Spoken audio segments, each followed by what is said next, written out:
Okay, so starting off with my NC42 MAC Pro Longwear Concealer, I'm just going to use this bad boy as my eyeshadow base. And not only will it provide coverage, but it will also prevent any eyeshadow from creasing, as well as cover up any imperfection, any discoloration in the eyes. Next, going in with my powder foundation, a skin tone color powder, I'm just going to pop this into my crease using a fluffy blending brush, and this will just help with the transition of the dark colors that I'm going to be applying later on in the tutorial, but then also it will help diffuse any harsh lines if you use this color. Next, going in with Dance the Tides eyeshadow by NYX, and as you can see, I hit pan because I love it. I'm just going to pop this into the outer V area of the eye as well into the crease, dragging it into the inner corner just to warm up the look a bit. Next, taking Test My Teal, which is a color tattoo by Maybelline, I'm just going to apply this right on top of my lid, and this will just act as an additional eyeshadow base, and this will also help the color that I'm going to place on top pop a bit more. And then next, taking Shea Moisture's Deysi eyeshadow, I'm just going to apply this on my lid using a flat shader brush.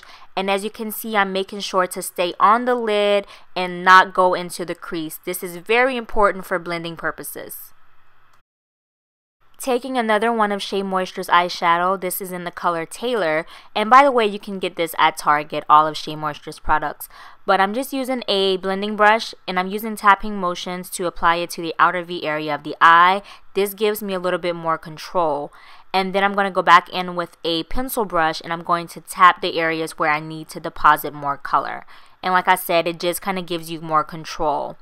And then following up, I'm going to use my clean blending brush, and I'm just going to use circular motions right up in the crease area to help diffuse any harsh lines, and this will just give you more of a seamless application.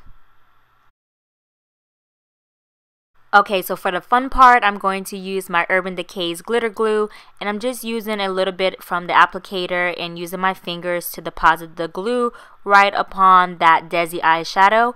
And then going in with Violet Voss Teresa glitter, I'm just going to use my fingers and I'm just patting the glitter right on top of the Deysi eyeshadow, making sure not to go into the outer V area of the eye. I just don't want it to touch the Tailor. I want it to be more on the blue eyeshadow.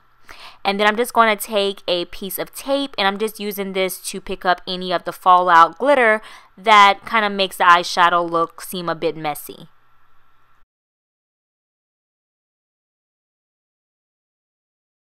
Okay, so taking some more of that MAC Pro Longwear Concealer, I'm just going to apply this to my lower lash line. That way the eyeshadow that I place beneath can pop. Going in with the Tailor eyeshadow, I'm just going to sweep this along my lower lash line, preferably about 2/3 of the way, and then I'm going to leave some room for the Deysi eyeshadow right in the inner 1/3 area of the eye, and I'm just going to make sure to blend the two colors together where they meet. That way it has a smooth transition. And then just taking a makeup remover wipe, I'm just going to clean up the eyeshadow look a bit, removing any of the fallout and any of the unwanted eyeshadow. That way it looks a bit neater. And then going in with my Inglot 77 Matte Black Gel Eyeliner, which I absolutely love. I'm just going to wing out my eyeliner. This eyeliner, I swear to God, is like the best eyeliner ever. And then I'm just going to apply a little bit of that onto my lower waterline. And then I'm going to use my Loreal Telescopic Mascara, which I absolutely love, my holy grail. I'm just going to wiggle the brush through my nappy eyelashes, and then I'm going to apply some to my bottom lashes as well to give a bit of length and volume. And then going in with my Monda Wispie lashes, I'm just going to apply these bad boys on just to add some volume and just to kind of open up the eye a bit. And then for my face routine, I'm using my Becca Ever Matte Poreless Primer, which is amazing for any grease balls out there. If you have oily skin like me, then this is like the go-to primer. It keeps your face matte all day. And then I'm going to go in with my number 173 Holy Grail Makeup Forever HD Foundation. And using my fingers, which are my best tools ever, I'm just going to apply this with my finger, just like I'm rubbing moisturizer all over my face, because this helps warm up the product and it gives the foundation more of like a more flawless look, in my opinion.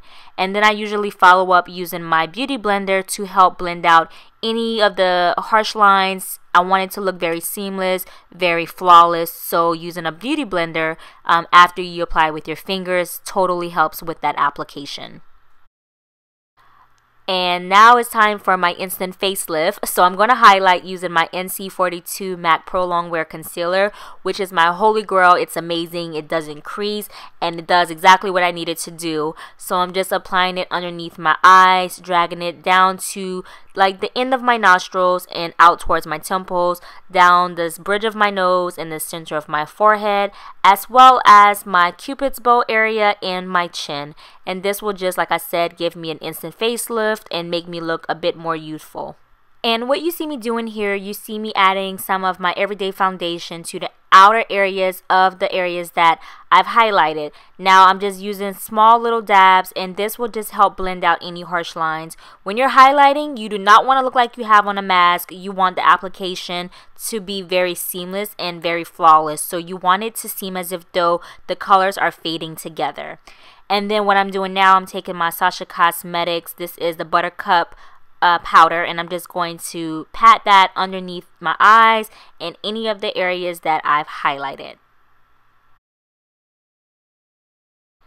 And then next, using Copper Powder by Anastasia Beverly Hills, I'm just going to contour my cheeks ever so lightly, as well as apply it to the outer perimeter of my face, like near my temples and around my forehead. And this will just warm up the look a bit, bring some color back into my overall look. Now for my cheeks, I'm just going to add a bit of color and glow using Lorac's Tanalizer Baked Bronzer, and I'm just going to apply this to the apples of my cheeks, making sure to kind of twist it up towards the temple. And then to top off the look with a glow, I'm using my Bobbi Brown Bronze Glow Highlighter with my Bdellium Tools fan brush. And I'm just applying this highlighter to the highest points of my cheeks, making sure to drag it down for a seamless application. I love this highlighter. Oh my gosh, it's to die for. And then next, going into the lips, I'm using my Santee Cosmetics lip liner. This is in Cappaucinno, and I'm just going to line my lips ever so lightly and then also do a bit of shading. This is like a natural brown, so I'm more than sure if you can't find Santee Cosmetics, you can find something that's very similar. And then I'm going to take my MAC Close Contact lipstick, and I'm just going to apply it to the center of my lips and blend it out with my finger. And to top it off, I'm going to use my Bare Minerals Trailblazer lip gloss, which is a light coral color, and it just pulls the entire look together. That is basically it. Your girl is stamped, sealed, and delivered. I told you you can rock blue eyeshadow. There is a very classy ways to rock blue. You just have to be confident. So that is basically it, you guys. I hope you enjoyed. Be sure to give this video a thumbs up, and I'll see you next time.